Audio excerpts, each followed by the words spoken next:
the whole truth, and nothing but the truth. Tested by questions and answers since the year 1970, the ending of the moon cycle and the coming of the sun cycle. The master teacher has incarnated on earth to save those who are lost. Find your way to the true light, for the time is at hand. We, the ether people, the Nubians, must come together. We don't need the fake teachers, the false prophets, the lying preachers, the wannabe messiahs, and so-called leaders who don't know the way. Where did we come from? How did we get here? And how long must we stay? Who is this evil one that has plagued us for 6,000 years? And when will his time end? Listen to the voice of our Savior as he lifts the spell of Leviathan and restores the power of Elohim in your heart. For you are the children of the Holy Tabernacle, the sons of the Elohim. Find your way to the nearest tabernacle of the Most High and sit and listen to the voice of our Savior, the Lamb who dwells amongst us before it's too late. Before it's too late. Before it's too late. Before it's too late. Before it's too late.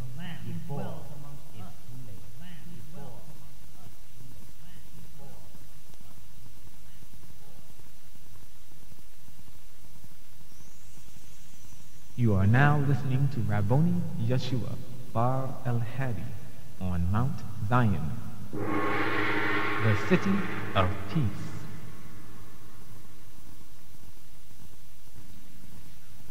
Do you know that there's an Allah? Do you know that there's a paradise? Do you know that there's a hell? Do you know that there really was a Prophet Muhammad? Do you know that there really was a Jesus? You can say, I know it because I read it in this book.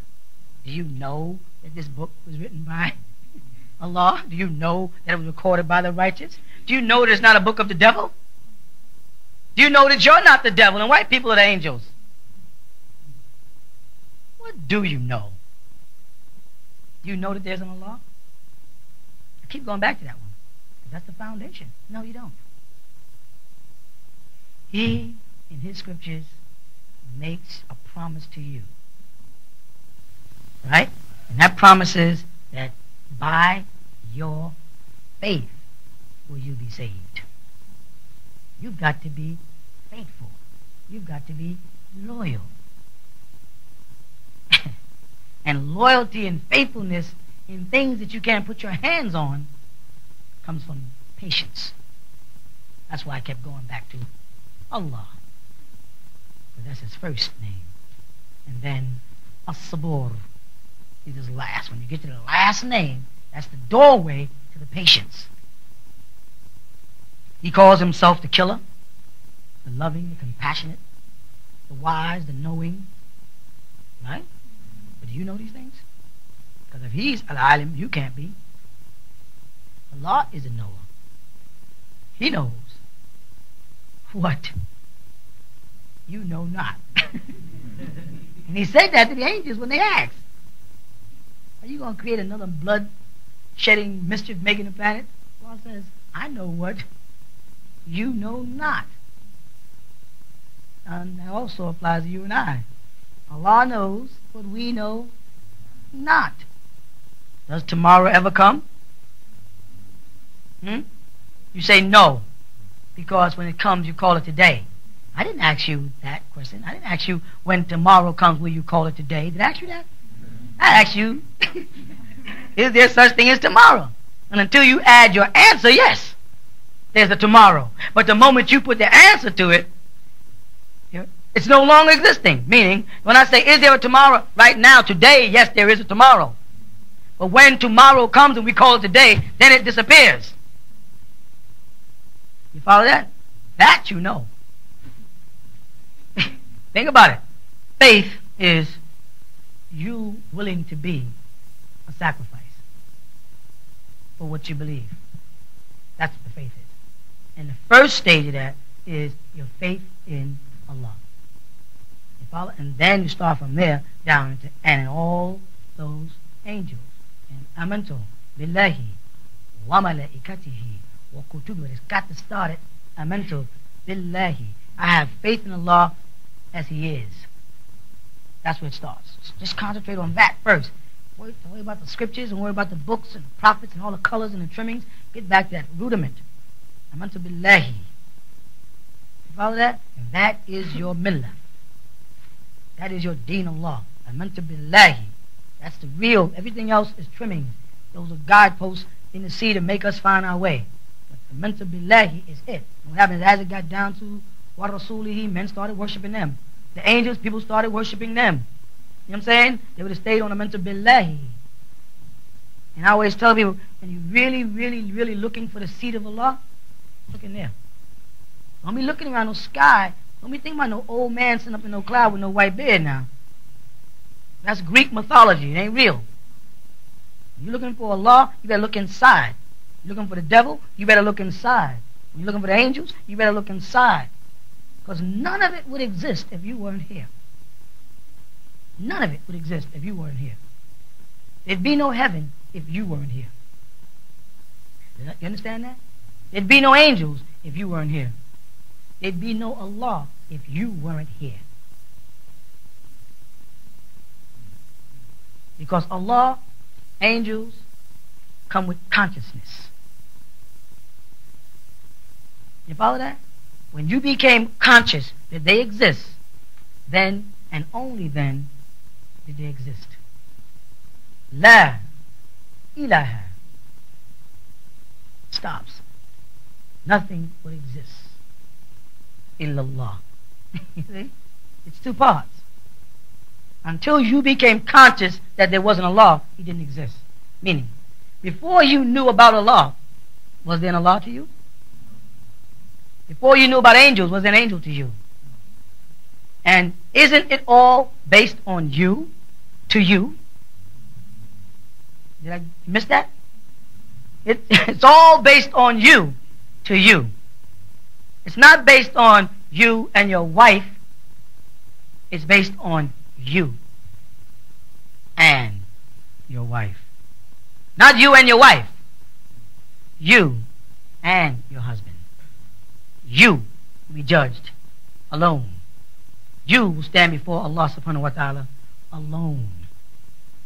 Right? Your commitments, your involvements, and mostly and foremost, your intentions will be the means by which you as an individual, the judge, stand close to your wife, but not too close. That's why years ago I said don't love. Because that love can make you love that person, and that person can take you to hell. You understand? Everything is based on you. And without you, it wouldn't exist. Have you realized yet, when I say you, I mean each individual you, not you?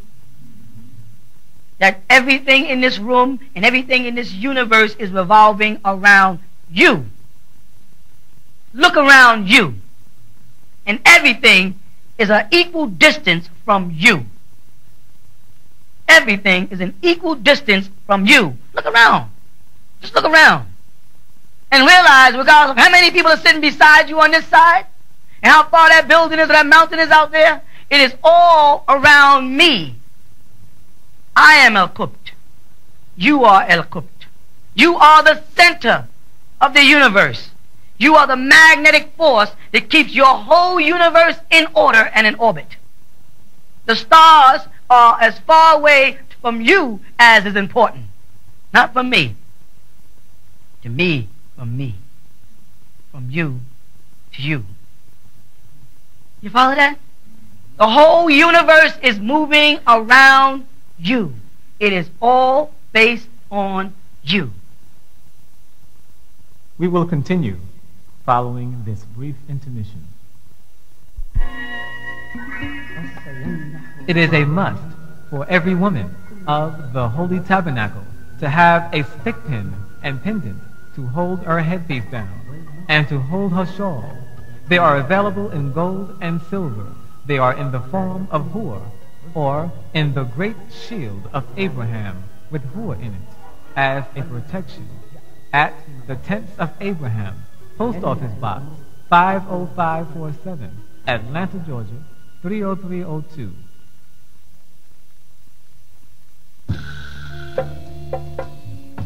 Available to you, the Holy Tabernacle, patches, the Shield of David.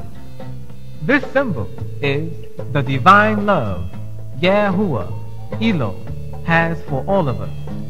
You must wear your shield as a ring or as a badge, a patch for protection. The menorah. This is the symbol of Yahuwah, Eloh's holy people, those that keep the holy Sabbath, and it is a sign of obedience to him. The holy crown. This is a symbol of those who endure to the end. This crown represents the fact that many were called, but few were chosen. Those very few that were chosen are crowned with the holy crown because they were reborn.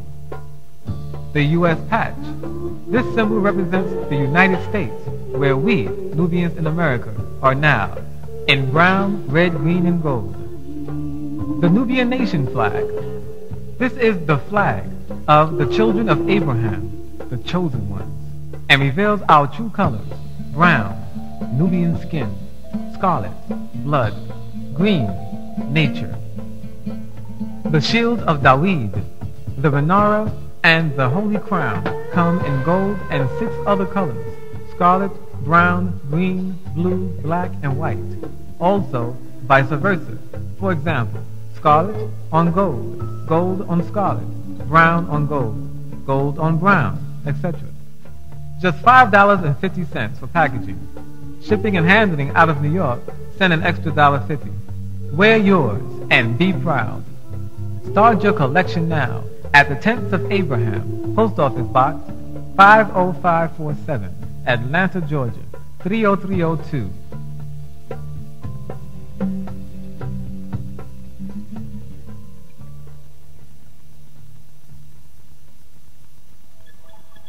Now we will continue with Rabboni Yeshua Bar El Haady on Mount Zion.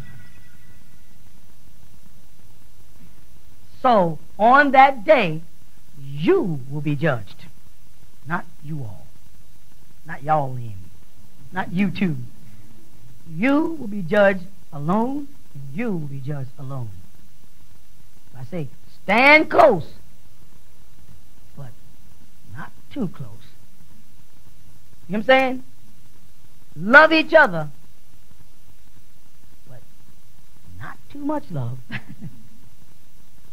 Because when it clears, when the smoke clears, it's all about you. I'm here, this is there, that's there, that's there. But anywhere you look, you're in the center of it all. You understand that? And when they call you, you're going to step forward alone. Because you cannot be responsible for a person's intentions. You may force them to act a certain way, but you can't alter their intentions. You follow that? And when you're judged, you're not going to be judged by the way you acted. You're going to be judged by your intentions in those actions. Each individual, not the group. You are Allah insofar as Allah exists in you. And Allah would not exist to you if you didn't exist. Do you remember before you knew Allah existed? Do you remember? Yes, you do. Before you learned about Allah, He didn't exist to you. Right? And if He didn't exist to you, then He didn't exist to you. Now, if I learned about Allah, because I thought y'all was up here, I got to come down. I don't want to do this Sesame Street stuff, but I'm going to have to do it. But I'm a little older than you. You might be older than me, we're like right here. I'm a little older than you, and I may have become aware of Allah before you. It didn't mean that He didn't exist to me before you found out about Him. It means He didn't exist to you. And if He didn't exist to you, then He didn't exist to you. You follow that? Now, if He was existing in me, then the argument could be, well, being He existed in me, you, meaning me, before I existed, didn't He really exist because He existed in you? No. Not until He existed in you did He exist to you. Go ahead.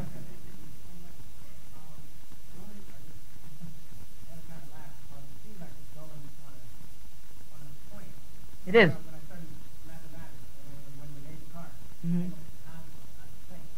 Mhm. therefore I am. As a man thinketh in his heart, so is he. That's where they got that concept, yeah. So in that sense, like you said, if a person has knowledge of the law themselves, or bears witness to the law exists, then that is the reality that they're in.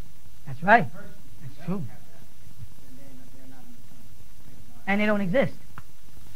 Because if Allah is existence, anybody that doesn't have Allah inclusive in their existence doesn't exist. So Jesus said, my family are those who believe as I believe. As far as he was concerned, they were non-existent. And that's why they called them Gentiles. Jinns. Y'all were not existent in the real world. Y'all were living in a jinn world. You follow what I'm saying? So on the day of judgment, we all will be judged. No. We'll never always, right. We'll never always all will be judged. That's a statement that's understood. We will all be judged. You understand that? But we will not all be judged. You're going to be judged. Nobody else is going to be judged but you. No one else but you. Even if I didn't know, or say, even if I didn't know Allah. You don't know I don't know. Allah. You work on faith. Right. So the faith that I have It's going to judge you. is going to judge me. Regardless if I'm How much faith you have in Allah is going to be your judgment. right. And I'm not going to be judged.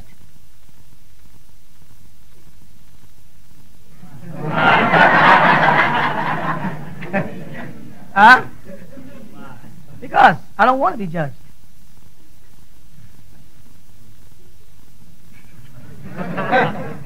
I don't want to be judged, so thus I won't be judged, yes. Why don't I want to be judged? Because I don't think I can deal with the judgment. So I've washed my mind of judgment for me. As a man thinks, go ahead. See, I wrote the hell book to put hell in your heart. So it would give you hell. That's why I wrote it, to scare you to death. So now you understand hell. And I said, if you do this, you're going to hell. If you do that, you're going to hell. This, you're going to. I said to myself, I'm not going to hell because I'm not going to hell because I ain't doing this. So you're going to hell because you say, who? You read the book, the hell book, say, if I do this, I'm going to go to hell. Right? And then you go out and do it. So you're going to hell. You follow what I'm trying to say? I said to myself, I'm not going to hell. Thus, I won't have to be judged. Now the question should be, do I have the right to make that same claim? Sure, you have the right to make that claim. You can make any claim you want. But then you got to train yourself inside, right? To know that you're not going to hell. And to know that you're not going to be judged. Then, the day that you say, well, I did something that's going to cause me to be judged, you forfeit all that.